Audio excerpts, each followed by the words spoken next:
ជីវរបរិខាអមត្រ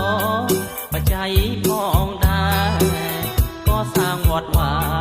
សាលាហោហាពៀនភ្នល់ឲ្យខ្មែរកាន់តែចានកានក៏សាងវត្តវាសាលាហោហាពៀនភ្នល់ឲ្យខ្មែរកាន់តែចានកាន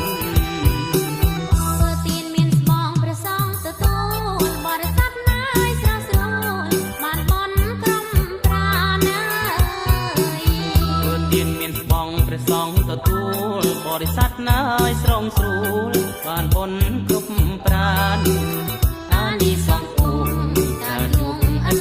សានកុសលឡាយប៉ុន្មានបានដល់ជាតិក្រោយអានិសង្ឃពុំតានុំអិនសានកុសលឡាយប៉ុន្មានបានដល់ជាតិក្រោ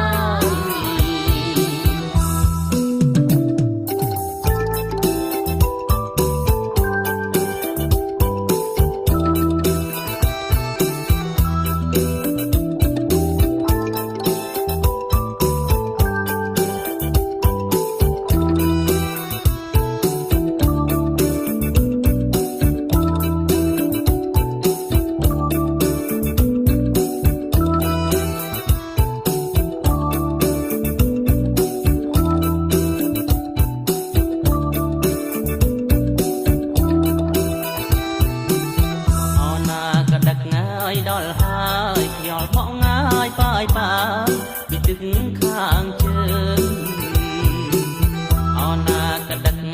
ដល់ហើយខ្យល់បក់ងាយប៉ាយប៉ាពីទឹកខាងជើងទីធ្វើបុណ្យ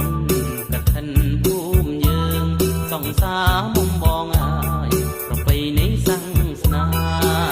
ហើយធ្វើបុណ្យកឋិនភូមិយើងសង្សារមុំបងប្រពៃណី